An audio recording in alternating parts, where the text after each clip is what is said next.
All right, here we are again for part two of my video about how do you balance physical health care, your medical care journey, with your neural retraining journey.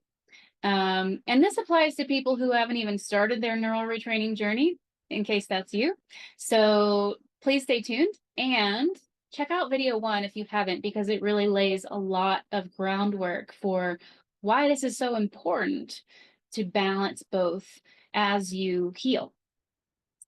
So what I want to dive into in this video is, what to do when you have a symptom flare. This is actually so key to this balancing act that you're going to be doing as you're healing. When you have a symptom flare, what should you do? I talked in the last video about how you want to reinforce to your brain that you are actually safe, even though the symptom is present. And that doing so will put you in a more regulated state that is more likely to get that symptom to ease off. So as an example, my business partner, Patty, she suffered from chronic pain for a really long time. And it got really bad during a period of her life when she had a lot of stress and a lot of grief. And she rewired a lot of the stress patterning that she had, a lot of the losses and emotions that she was still carrying around those griefs. And as she did that, the pain went away.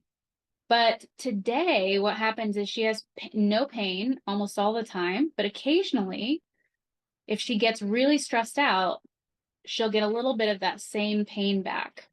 And so this happened to her recently on vacation. While they were on vacation, she and her husband were talking about all the responsibilities that they would resume when they got home, and the amount of work that she normally deals with in her daily life caused her back to immediately go into spasms, which was painful, of course. And so all she did, because she's really experienced at this now and her brain responds very well to it, is she just laughed and she just went, oh, well, look at that. I guess my subconscious is telling me that that was stressful stuff to think about. And so as she just reinforced to herself through laughter that she was safe, the pain just boop, eased right off. The spasming totally stopped. It was gone in like 30 seconds. So that speaks to this point, which is that if you have a symptom flare, assume that it's from an emotional root. Always assume that first. Even if there's a physical trigger also present, address the emotional aspect first, or the stress aspect, because you have the most control over that. And because as you do this, you will find that a huge percentage of the time, the root actually was stress and emotions, and it wasn't the physical trigger after all. But we can actually get into a feedback loop where a physical trigger seems to be more problematic than it is. So let me give you an example of this. I dealt with mold illness and it got really severe several years ago. And one of the things that happened is I became exquisitely sensitive to mold and mycotoxins. And so even if I had a little exposure, like I walked into a moldy building for, 10, 15 seconds, I would have really intense symptoms that could go on for several days, actually. And unfortunately, after just a few of those experiences, I started to develop a big stress response to the idea of having a mold exposure because it was so debilitating. And so then as time went on, what would happen is I would start to expect or anticipate to have all those symptoms when I would go into a moldy place or get exposed to a moldy item or something like that. And that did not do me any favors. In fact, my reactions got worse and worse over that period of time while I wasn't addressing my stress reaction around it. So then what I started to do is when I would have an exposure, because they would happen pretty regularly, just involuntarily, just, oops, I accidentally went into a moldy place again. What I would do is I would go, okay, well, let's assume that the reaction is largely because of my stress response and my expectation around what's going to happen? And so I would redirect my attention to something that felt really good and really safe. And I would basically soothe my nervous system into a state of feeling calm and safe, even if there were symptoms already starting. And as I did that, I noticed that the symptom flares from mold exposures got less and less with each exposure until eventually they stopped. The dramatic reactions just stopped because I had a bunch of repetitions of teaching my subconscious it's actually okay to have a small exposure. And we're designed to have small exposures. We're not designed to live in it, but we're designed to have small exposures and to be okay with small exposures. And of course I was before I was mold sick. So even if you have mold illness, you can get back to that place where you're not so reactive to it.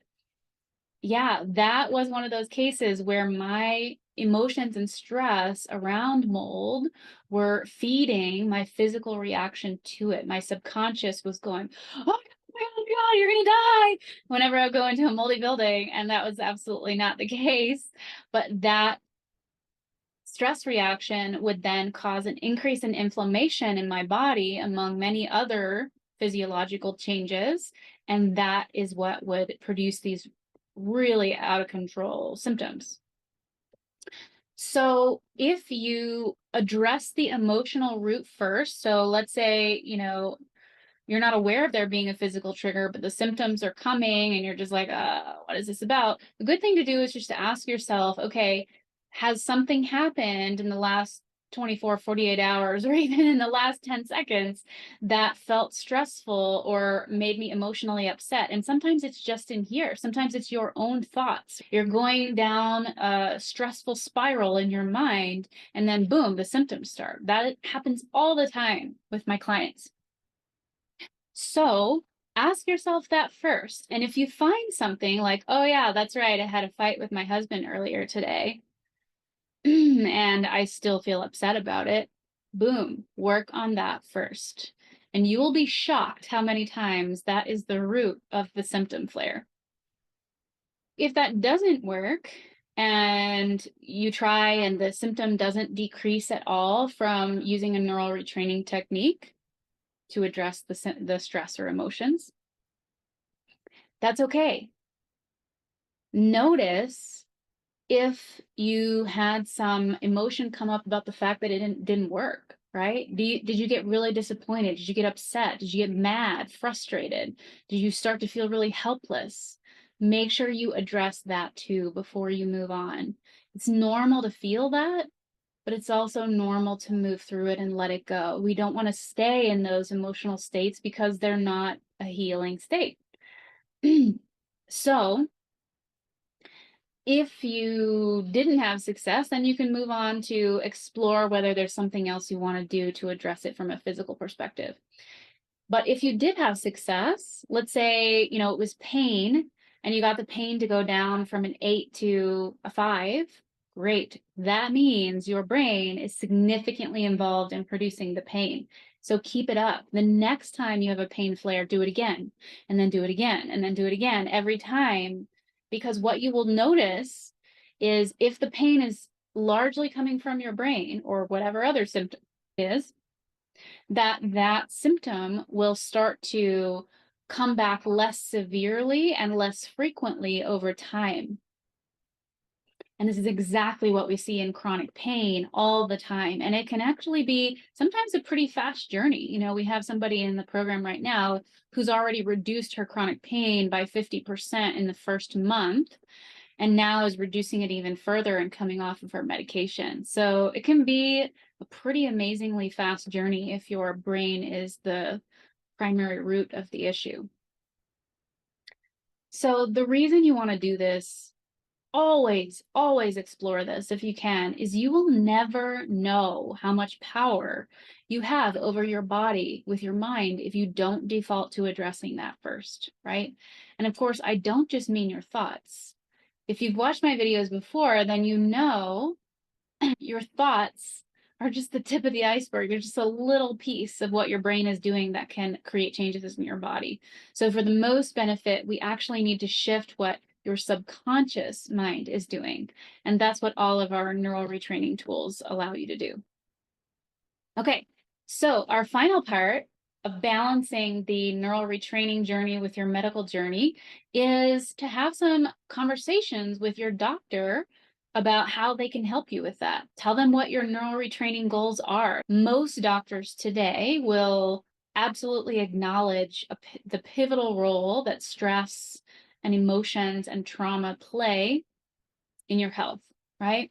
They may not have the tools to really help you adequately address that. That's the most common scenario, but they will acknowledge that it's important, right? So if you just say, hey, I am working on getting my nervous system better regulated, reducing my stress reactions to things going on in my life, and I could really use your help with that because right now I'm still very dysregulated. I'm still in fight or flight a lot of the time, or I'm still in freeze and chronically fatigued all the time, or whatever. So right now I need to try to reduce both the stressors in my life, but also my reaction to them. So you can help me with reducing my stressors from a healthcare perspective.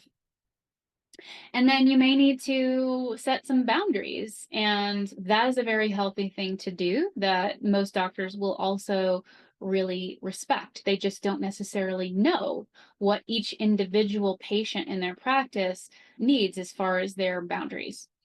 So the first thing that you can ask them to help you with is not ever talking to you catastrophically.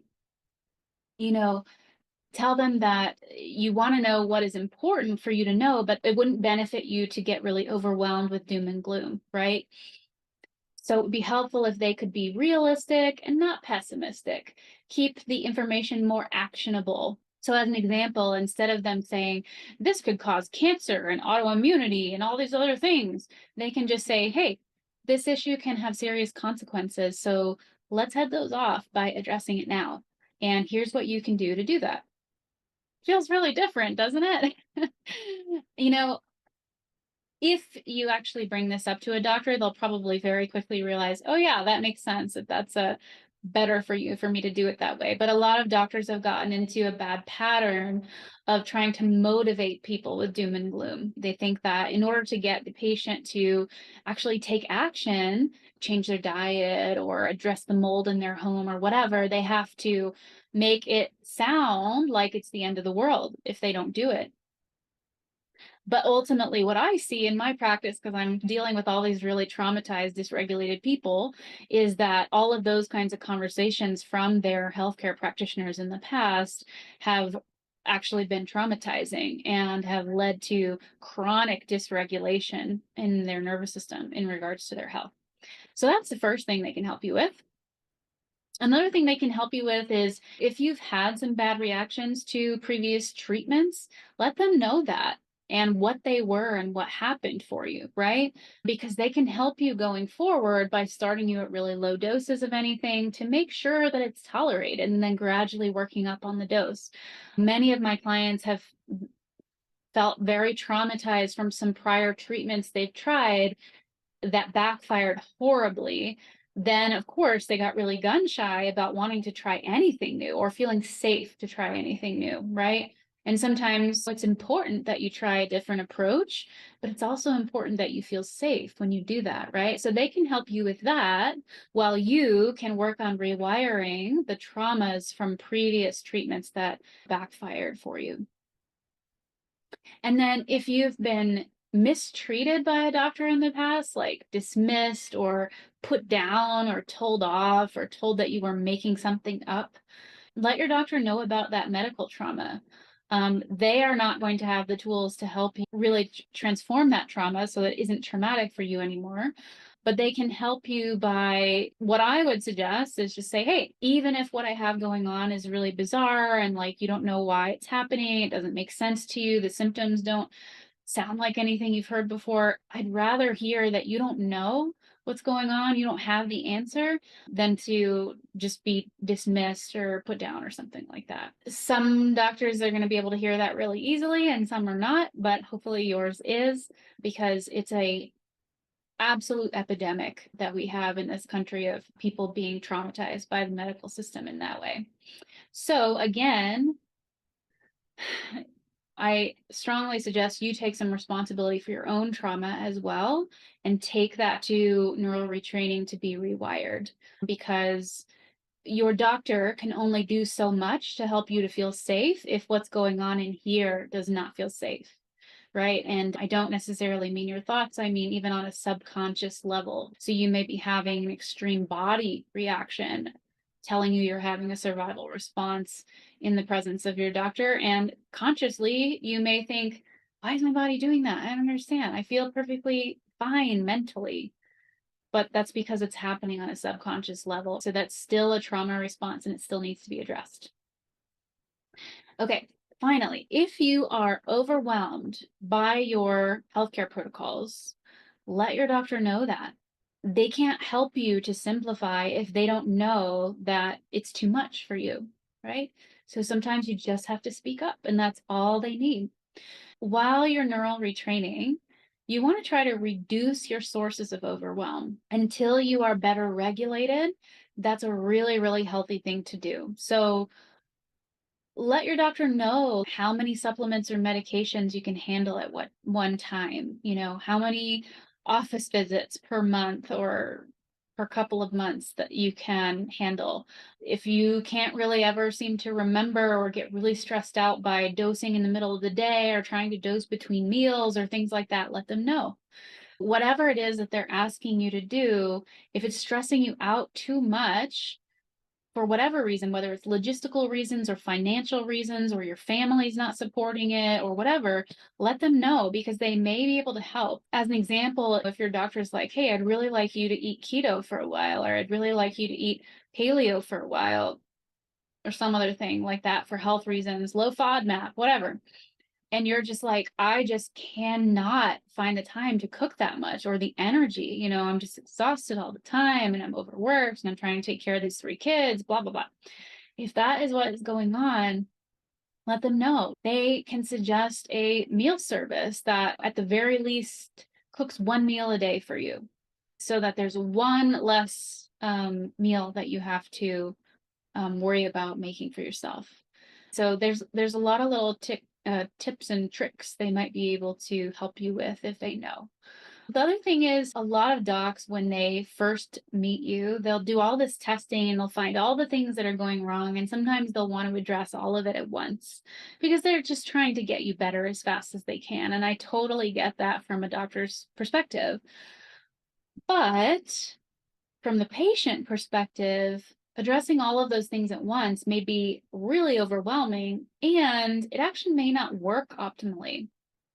So ask them if they can address those issues in stages, like they can improve your diet first and then start detoxification and then start addressing infections that are present or microbiome imbalance and then tissue repair. Those things can happen sequentially. They don't need to happen all at the same time. And to some degree, they can't happen all at the same time. Like you're not going to be able to heal your gut lining completely if you still have an ongoing infection in your digestive tract. So ask them if things can be done in stages because a lot of times they can.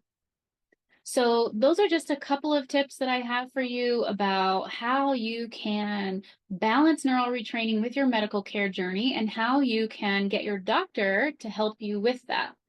But remember, there's only so much they can do as well to accommodate the stress and the overwhelm and trying to get you better on a physical level. So they may not be able to make it perfect for you, right? There's likely still going to be action you have to take. It's not going to be fun. It's not going to be convenient, right? And so if you find yourself feeling very upset or annoyed or frustrated or depressed about the actions that you do need to take to get well, that's a really good thing to bring to neural retraining on a regular basis too. I can definitely say from my own health journey that I had a lot of emotional ups and downs during that journey, depending on how my symptoms were doing and what I was doing to try to improve my health. And so, like I mentioned in video 1, It's important to create balance between what you're doing for your health and things that you actually enjoy in your life. It's incredibly important that you make some space for those things. So if that means that you can only do the diet 80% of the time, maybe that's okay, right? Maybe that's going to be enough. So it's a case by case basis, but I would definitely say for everyone, please, please, please don't stop doing the things that you love in your life. And if you're finding yourself getting really upset about your healthcare journey and what's involved in that, use neural retraining tools to dissipate that stress, to dissipate that overwhelm, and to help yourself move through those emotional states that are normal to come up, but they're not healthy to get stuck in. And most people get stuck in them, and that's where you get the feedback loop going that's bad for your health. All right. Thank you so much for listening. I really hope this video was helpful to you on your healing journey.